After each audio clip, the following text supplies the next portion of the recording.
As the Black American Civil War heats up over the song that's sweeping the nation, Spin Dat, by Caresha, also known as Young Miami, one half of the infamous City Girls. The songs tore us all apart, but Beyonce's here to bring us closer. And with her message, I like to add a message of my own. Black music has always been a reflection of our current society, so beware. You might not always like what you see. It's a lot of us out here, and we're all different. Sometimes it's gonna get a little ignorant.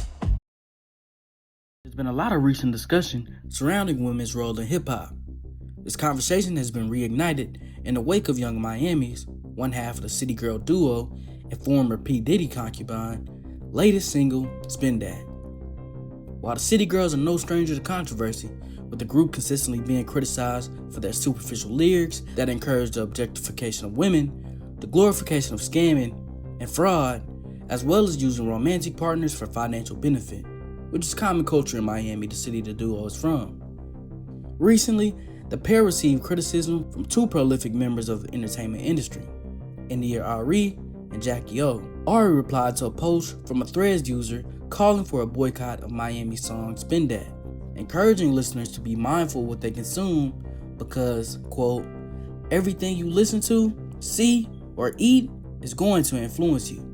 Social media does as it does and completely recontextualized Ari's comments, making her into the villain for wanting to silence Miami's freedom of expression. Would decide to use her time in her platform, not to have a conversation with Young Miami just as sisters, but instead decide to openly say that she believes that this song Spin Dat should be boycotted. India Ari is saying that Young Miami's song Spin Dat is bad because it's influencing people to go steal, and they're not listening to the message of the beat, they just listen to the song. I just think that's so funny because the whole industry is doing it. Y'all just hate to see people at a certain point. My thing is, if you're gonna call out Young Miami, you might as well call out everybody.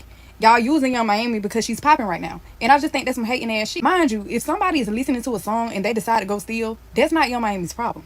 Exasperated from the unwarranted backlash, Ari finally conceded, stating that the mass acceptance of this song is a crystal clear sign of this much bigger truth. Jackie O, now going by the name Minister Angela, announced that she had blocked JT after she had gotten wind of JT's appearance in an avant-garde short film where JT wears prosthetic horns to portray Satan's ex-wife. Now committed in her allegiance to her faith, Jackie O wrote, I saw several interviews where JT said my rap career inspired her. I failed her. I was lost back then. And if I truly inspire her, this isn't the path I would have hoped she'd be on.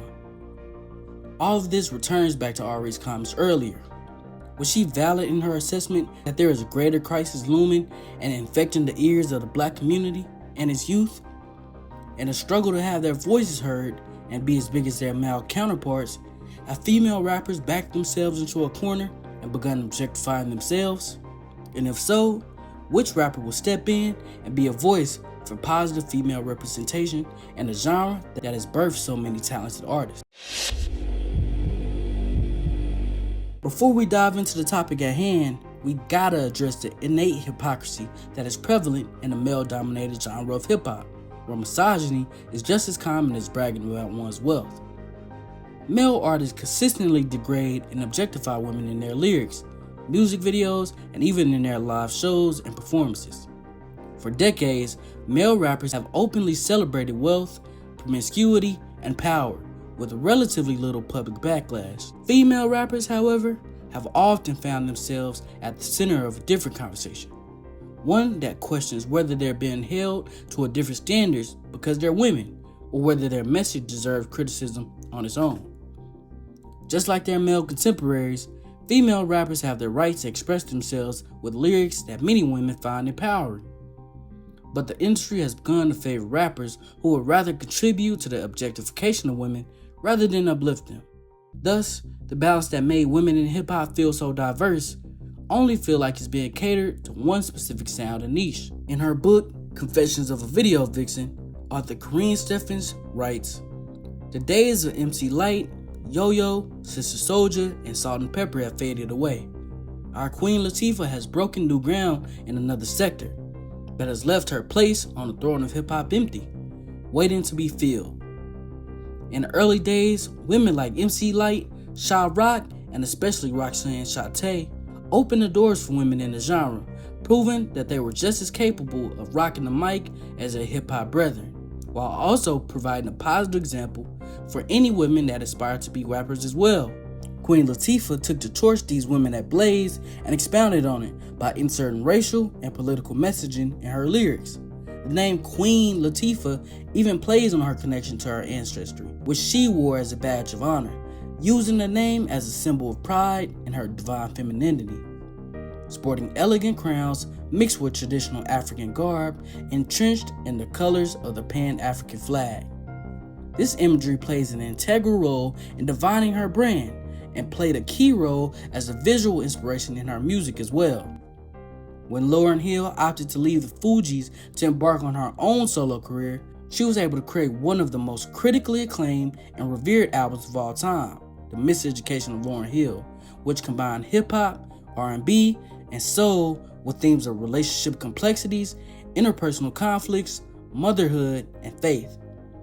The album and songs like Doo-Wop were specifically catered to women like Hill, who at the time could struggle with self-worth, and reminds them not to compromise their self-respect or be used by men just for physical intimacy or superficial flashiness. These artists occupied a critical space not just for women in rap, but in hip-hop as a whole that is sorely missing today. Today, that same level of artistry isn't promoted. In fact, if Lauryn Hill and Queen Latifah were musicians in this day and age, they likely wouldn't receive the same type of support, be it from the casual fan or music labels that have prioritized supporting female artists that promote promiscuity.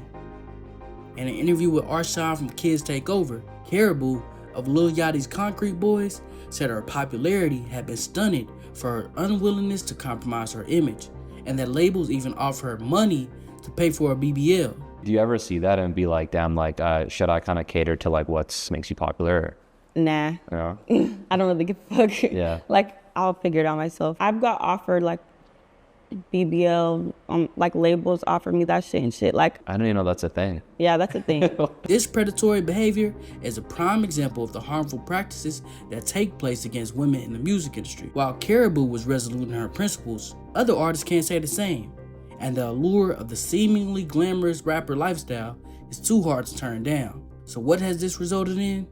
An industry that thrives off the objectification of women and creates body image issues for young female consumers, implying that the standard of beauty is overinflated silicone implants and that modifying one's own body for the male gaze is what's necessary to live a luxurious lifestyle. This perspective is reinforced by the female rappers we see prevalent today. While there are many artists with a versatile pen game like Tierra Whack, Meg Thee Stallion, Rhapsody, and No Name, many of today's female rappers are not MCs at all, but rather mouthpieces for an image the label is selling. One of the greatest rappers of all time, irrespective of gender, Nicki Minaj, would take personal offense if she was accused of having a ghostwriter, and in fact, wrote for other men. Because the new crop of artists are not MCs, to write one's own rap is not as coveted. As hip-hop has become more image-based, this has become an issue across the board, as simplistic lyrics have overtaken the conscious and political message that was once prominent in the genre. In the social media era, hip-hop has leaned more into cultivating an image or a brand rather than being a display of an artist's talent. And for female artists, this image is predicated on the idea that sex sells.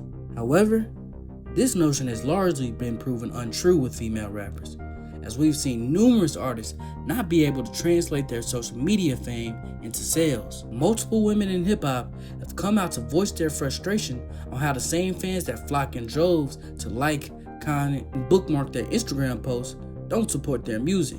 How long do I have to keep doing this shit to make money off of this shit, bro? I have 100,000 followers on Instagram. I have 50,000 followers on TikTok. Nobody want to give me money. I don't want to start an OnlyFans. My music career is fucking trash. I have 40 monthly listeners. What the? Of course, the wide adoption of music streaming and the way album sales are generated as a result have affected the way music is received in general. But there is a more pressing issue underlying this conversation. Often, the sexual image they are advertising via social media is more engaging than the music itself, leading fans to eagerly await the next Instagram post than the latest album. For modern female artists, the male demographic of their fans, which make up a large majority of music listeners, are more spectators than they are consumers. Thus, the sexual image they portray serves as a double-edged sword. While it did help them get their foot in the door of the music industry, ultimately, it does not prove sustainable for long-lasting music success. By leaning into their promiscuity in their youth instead of focusing on becoming a well-rounded artist, as their popularity begins to wane in their older age, they become embittered at the new crop of talent and the ever-revolving door of the music industry, as seen in the case of Nicki Minaj, and before her, Lil' Kim. In leaked text messages, rapper Ice Spice blasted Minaj for her demeanor that stemmed from a moment of contract negotiation frustration, saying that Minaj was delusional and jealous. Colorism is another major issue facing women in hip-hop. As hip-hop becomes more image-centric, labels are actively promoting artists they feel will be more palatable for mass audiences. This issue of colorism has deep roots in the black community. Slaves of lighter complexion receiving preferential treatment like house assignments, learning specialized skills as opposed to field labor. Although this came with its own subset of problems like sexual exploitation from slave owners. This later fed into the stereotype that light-skinned black people were more beautiful due to their proximity to whiteness, and people with darker complexions were less desirable, which was further reinforced in various forms of media. In her book, former Black Panther Assata Shakur recounts her early experience with this type of discrimination, even falling victim to it herself, saying, "We had never heard the term black is beautiful, and the idea never came to us. We had been completely brainwashed and we didn't even know it. We accepted white value systems and white standards of beauty, and at times we accepted the white man's view of ourselves. We had never been exposed to any other point of view or any other standard of beauty. The white power structure that controls the media is still apparent today, and especially prevalent in the music industry." Two artists that recently collaborated for a song, Lyte and Doja Cat, are prime examples of this. Lyte, real name Alyssa Michelle Stevens, is the real-life Nunu from ATL, growing up in the suburbs with a father that had ties to the music industry, and being a child star contestant on the reality hip-hop show, The Game. She initially rapped under the moniker Miss Mulatto, a name that stems from an outdated and offensive racial slur for mixed black people that derives its name from racial caste systems to compare the offsprings of a black person and a white person to a mule to imply that they were unnatural, claiming she took the name after she was bullied in school for being light-skinned. After rebranding herself as Lyte, she began seeing industry success and promptly began seeing a career resurgence. Doja Cat, on the other hand, was raised in Los Angeles, specifically the Malibu area, where she and her brother were also subjected to racial prejudice as some of the only mixed-race children in the vicinity. This, in turn with an absent father, led her to seek validation from online chat rooms, quickly being sucked into the alt-right incel community, an online subculture of white supremacists. When you see racist on Tiny Chat, it's because people aren't paying attention. I've seen it, and I know that I've been targeted by it, but the narrative that it's a white supremacist chat is completely incorrect. Her conversations in these chat rooms was exposed after her song Didn't Do Nothing was leaked, culminating in the infamous tweet from Noriega. She was in racial chat rooms showing feet. Two of the most prominent rappers in hip-hop, with a combined 70 million monthly listeners on Spotify alone, both carry complicated relationships with race and identity, and still have become two of the most visible spokespeople for women in hip-hop. A genre that once gave us artists like Lauryn Hill and Queen Latifah, women who use their platforms to celebrate blackness, challenge social norms, and encourage women to value themselves, has arrived at a point where image often seems to matter more than the artistry. See, the City Girls didn't create the commercialization of hip-hop, And they certainly aren't the first artists to build their music around sex, money, status, or spectacle. Hip-hop has always contained those elements. What makes their story worth examining is what their success reveals about the environment around them, increasingly driven by virality, branding, and whatever can capture our attention the fastest. And that's where I think the conversation gets more complicated. Because this isn't about telling women what they should or shouldn't rap about. It's not about pretending that hip-hop was somehow more pure in the past, and it certainly isn't about placing the blame for hip-hop's perceived decline on two women. The real question is what happens when the industry becomes better at rewarding an image than an artist. When controversy generates more engagement than creativity. When a viral moment can be more valuable than a great album. And when artists, regardless of gender, are increasingly encouraged to give audiences more of what already works rather than challenging them with something new. Maybe that's why the conversations surrounding city girls feel so uncomfortable. Because they aren't necessarily an exception to modern hip-hop. Perhaps that's the bigger conversation we should be having. Not whether the city girls are the problem, but what kind of culture we've created where this is what gets rewarded. Because women in hip-hop haven't run out of things to say. Hip-hop hasn't run out of talented artists. But if we continue rewarding the most marketable version of an artist over the most creative one, we shouldn't be surprised when the culture starts giving us exactly what we paid it to give us.